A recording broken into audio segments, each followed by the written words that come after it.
Bismillahirrahmanirrahim. Assalamualaikum warahmatullahi wabarakatuh. Hari ini adalah sesi untuk penggambaran analisis makanan menggunakan NutriSurvey. Jadi ini adalah tampilan NutriSurvey yang sudah teman-teman bisa download ya, free. Bukan hanya NutriSurvey-nya bisa download, tapi juga database atau tabel komposisi bahan makanan di masing-masing negara itu juga bisa di-download.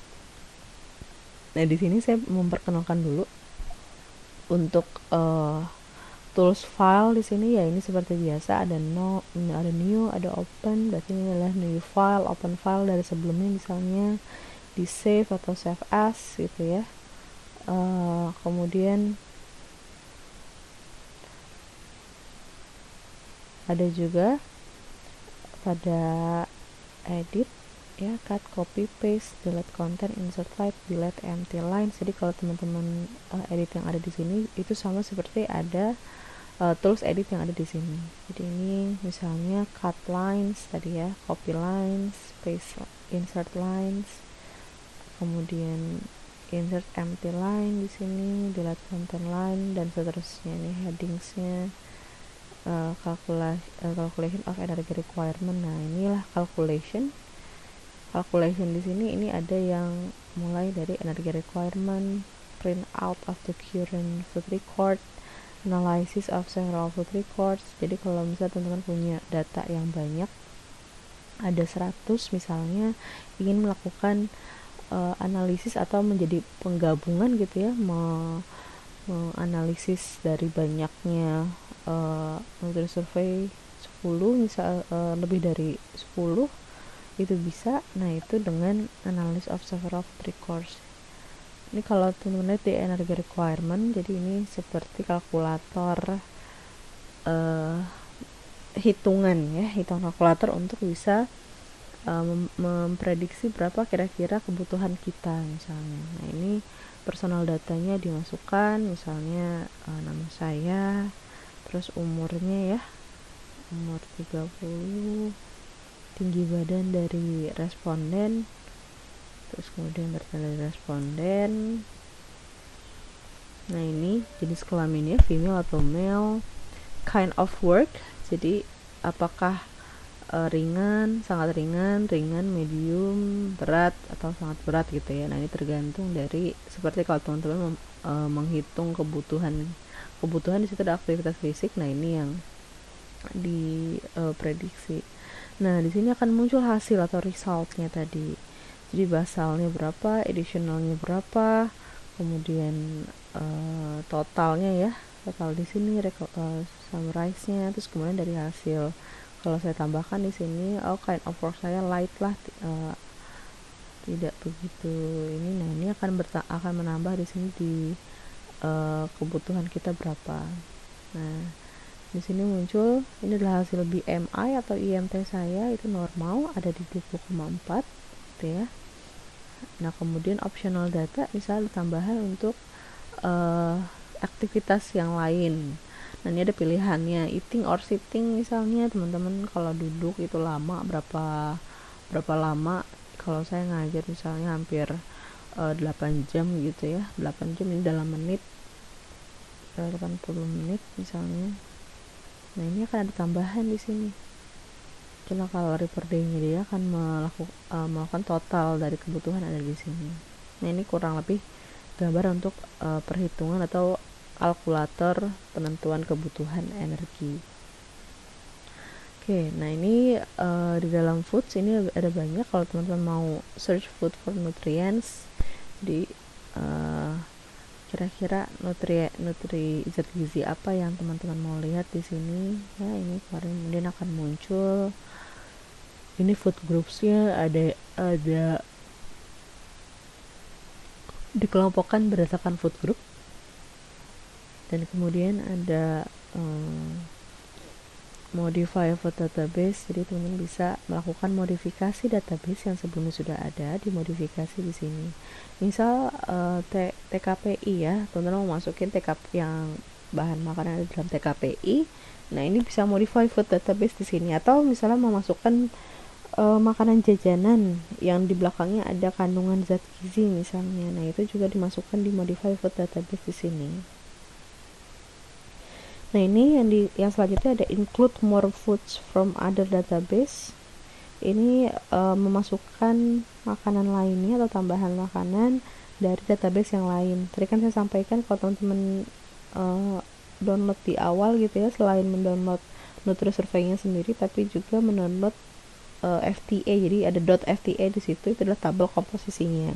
Kalau Indonesia indo.fta misalnya. Kalau misalnya US berarti USA.fta. Nah, ini kalau mau menambahkan database tadi ada di sini, itu yang dimaksud dengan include more foods from other databases. Nah, ada change portion size misalnya, mengganti dari porsi-porsi makanan yang sudah ada. Terus save food record as recipe, misalnya teman bikin resep di sini, kemudian mau disimpan tuh dalam bentuk resep. Jadi misalnya pengen bikin ayam goreng kalasan alanya teman-teman, atau misalnya mau bikin dalgona cafe misalnya. Nah, itu nanti bisa di enter di sini, kemudian di save food record as recipe. Jadi ini menjadi resep yang disimpan menjadi database gitu ya. Nah, itu kurang lebih. Nah, ini saya mau melakukan gambaran untuk bisa menganalisis bahan makanan. Nah, saya punya contoh di sini. Ini contoh nanti yang bisa teman menjadikan tugas. Misalnya, ini bahan makanan yang saya buat gitu ya, satu isi piringku. Nah, dari hasil ini saya analisis dari perencanaan menu yang teman-teman buat. Ini teman-teman analisis menggunakan database yang ada dalam Nutrisurvey. Nah, jadi bahan makanan ini ya akan saya analisis dengan Nutrisurvey.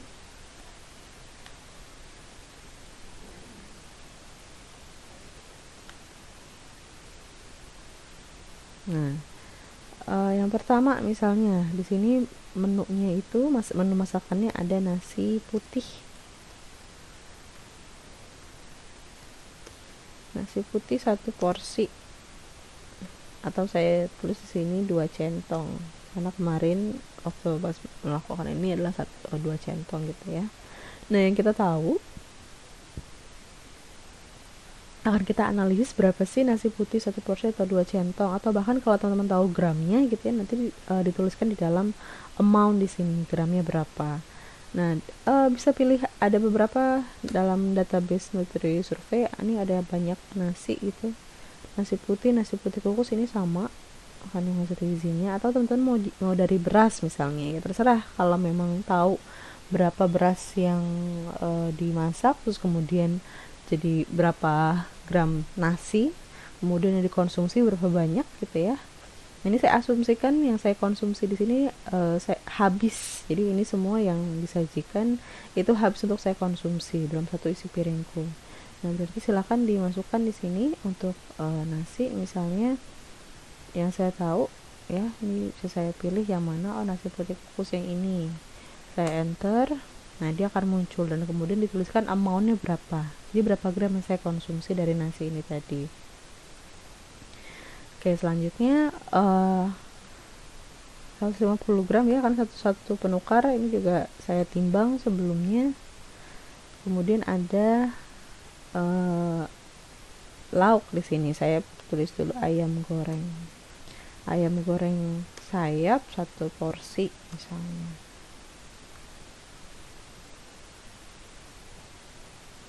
Nah, ayam goreng sayap itu kan kebetulan kalau kita mau cari gitu ya, ayam goreng di sini ada atau enggak. Nah, di sini ada nih, tapi silakan dilihat. Database yang ada di sini adalah ayam goreng modifikasi. Ayam goreng modifikasi pasti resep yang sudah dibuat sebelumnya. Ini database yang punya saya ya. Kemudian ada daging ayam goreng yang sudah ada, tapi saya nggak tahu apakah daging ayam goreng yang dimaksud dalam resep di sini itu sama seperti daging ayam goreng yang saya buat gitu ya. Nah, jadi kalau teman-teman membuat sendiri di rumah menggunakan metode food weighing atau food record, jadi tahu ayam yang kita konsumsi tadi seberapa banyaknya, atau dari bahan mentah seberapa banyak gitu ya. Nah, jadi di sini saya tidak menggunakan ini, tapi saya menggunakan penjabaran pada perencanaan menu yang saya tahu misalnya. kayak ayam goreng. Ini saya hapus kembali, tapi saya dari resep misalnya daging ayam bagian sayap. Nah ini ada di Food Database Indonesia, daging ayam bagian sayap, karena kebetulan yang saya konsumsi adalah bagian sayap gitu ya. Nah berat mentah dari daging ayam bagian sayap ini sekitar 100 gram, tapi daging ayam ini kemudian 100 gram itu dengan tulang ya, dengan tulang dan yang tidak bisa dikonsumsi. Nah, kita harus mencari berat yang dapat dimakan. Kalau 100 gram sayap, dagingnya itu kira-kira kurang lebih berapa misalnya. Nah, ini yang akan dilihat kira-kira berapa daging ayam yang kita konsumsi dari berat mentah total, kemudian berat yang dapat dimakan. Nah, ini menggunakan konversi BDD gitu ya, berat yang dapat, bagian yang dapat dimakan atau dapat dikonsumsi. Nah, saya asumsikan daging, jadi ayamnya saja tanpa tulang di sini adalah sekitar 65 gram, karena ini kebetulan lumayan besar bagian sayap. Saya isikan di sini amountnya adalah 65 gram. Nah, kemudian ayam goreng ini menggunakan minyak, jadi saya tambahkan minyak kelapa sawit. Karena metodenya adalah di fry.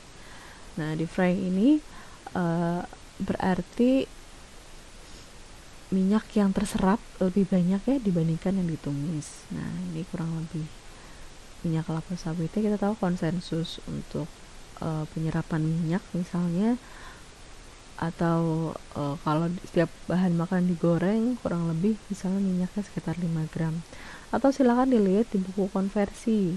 Nah, di konversi itu kan ada penyerapan minyak yang sesuai dengan berat dari ayam tersebut gitu ya. Itu yang kemarin teman-teman lakukan dalam mata kuliah survei konsumsi. Nah, selanjutnya di sini sayur misalnya, di sini ada sayur pecel. Satu porsi, atau teman-teman lihat satu mangkuk kecil. Nah, isinya di sini ada wortel, ada toge, ada buncis. Sebelum saya sajikan ini, saya misalnya menghitung wortelnya yang ada di sini. Ini wortel banyak ya, wortel mentah. Ini versi Indonesia, ada nasi tim wortel, berarti ini sudah dalam bentuk resep. Nah, saya pilih yang wortel mentah. Itu sebanyak 40 gram. Nah, kemudian ada buncis juga di sini. Buncis mentah sebesar 30 gram. Kemudian ada toge. Togenya adalah toge kacang hijau ya, toge kacang hijau mentah. Nah, ini juga sekitar 30 gram. Teman-teman bisa lihat di sini juga ada bumbu pecel. Nah, bumbu pecelnya ini kalau di database-nya nggak ada gitu ya. Silahkan dicek bumbu pecel, nggak ada, adanya bumbu rujak. Nah, itu adanya sate ayam, bumbu madura, kuah nasi padang dan lain-lain. Tandanya pada database di Indonesia ini belum ada yang memasukkan, makanya kita membutuhkan biasanya resep ya, buatan resep yang nanti dimasukkan ke dalam database ini. Atau tadi kalau ingin menjabarkan bumbu pecel tadi, teman-teman tahu resepnya apa saja, atau bumbu pecel tadi dari komposisi apa saja gitu ya. Nah, ini bumbu pecel yang saya tambahkan adalah sekitar 3 sendok makan. Nah, bumbu pecel kan terdiri dari kacang ya, kacang tanah. Di sini dicari ini kacang tanah. Ya, ada kacang tanah kulit, ada kacang tanah tanpa kulit. Ini yang kira-kira yang mana yang dijadikan tanpa kulit atau dengan kulit. Biasanya kalau bumbu pecel itu kacang tanah dengan kulit ya. Kacang tanah kulitnya yaitu sekitar 1 sendok makan, sekitar 5-10 gram gitu ya. Nah, resep yang ada pada bumbu pecel ini selain kacang tanah, ada gula, ada garam, ada daun jeruk, ada bumbu-bumbu yang lain, ada bumbu misalnya ditambahkan bawang putih dan lain-lain. Tapi di sini saya hanya akan menganalisis bahan makanan yang memang mengandung zat gizi tertentu gitu, yang ada energi atau ada kalorinya. Jadi kacang tanah kulit dan gula merah ini yang sudah pasti ada dalam bumbu pecel ini tadi. Gula merah dan juga minyak untuk menggoreng si kacang tanah. Nah, gula merah di sini kalau dari resep yang saya punya membuat bumbu pecel, kacang tanahnya 10 gram atau 250 gram biasanya dalam satu resep, gula merahnya 200 gram. Nah, jadi bisa diasumsikan sekitar 1,8 ya bedanya. Jadi kalau di sini kacang tanah kulitnya 10, mungkin gula merahnya sekitar 8 gram. Dan jangan lupa minyak yang untuk menggoreng si kacang tanah tadi, ya kita bisa asumsikan sekitar 3 gram misalnya di sini. Nah, ini bumbu pecel ini sebenarnya kalau ada kacang tanah kulit, dia adalah sebagai sumber protein. Dan selanjutnya dalam menu piringku, diisi piringku ini ada tahu goreng. Ya, tahu goreng. Tahu gorengnya adalah satu penukar atau satu potong, di sini satu potong sedang sebesar 50 gram tahu putih ya, 50 gram. Kemudian minyaknya sama sekitar 5 gram, karena kalau penggorengan biasanya sekitar seperti itu. Tapi kalau mau dicari dengan konversi minyak, itu juga dipersilakan. Ini agar mudah digambarkan saja. Kemudian terakhir ada buah pisang ya. Buah pisang di sini satu buah. Nah, pisangnya pisang Ambon. Nah, ini pisang Ambon. Pisang Ambonnya sekitar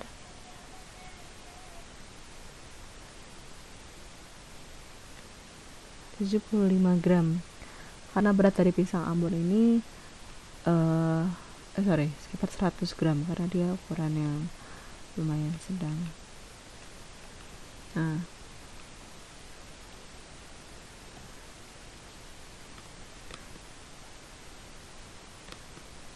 inilah hasil yang kita dapatkan pada Nutri-Survey ya. Dari hasil yang kita konsumsi, ini ada energinya, kemudian ada proteinnya, ada karbohidratnya. Sebelumnya saya sudah menganalisis di sini, mudah-mudahan nggak berbeda ya. 65 gram pisang Ambon. Nah, inilah adalah jumlahnya tadi. Oke, kita dapatkan energinya segini. Nah, bagaimana bisa dijadikan ke sini ya, result ini nanti hasilnya jelas tuh, analysis of the food record. Jadi inilah teman-teman lakukan untuk melakukan calculation ya, print out of the current food record. Jadi mau di print out dari hasil ini tadi. Nah, inilah hasilnya, masih ada di dalam Nutri-Survey. Ini bisa kita Control All ya, ini ke blok semuanya. Kemudian di sini di copy lines, di copy. Nah, silakan dibuka di Word-nya. Di sini misalnya teman-teman masukkan paste, Ctrl V. Jangan lupa ini diganti keep source formatting. Nah, jadi ini rapih. Masih seperti analisis dari food record yang tadi saya lakukan. Jadi ini keluar semua nih, nasi putih kukus gitu ya, ini keluar berapa energinya, berapa karbohidratnya. Sayur pecel juga begitu, bumbu pecel tadi, karena bumbu pecel masuk ke dalam jumlah itu tadi ya.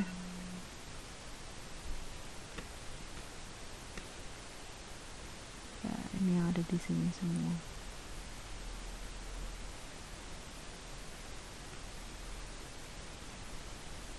Nah, ini setelah selesai untuk analisis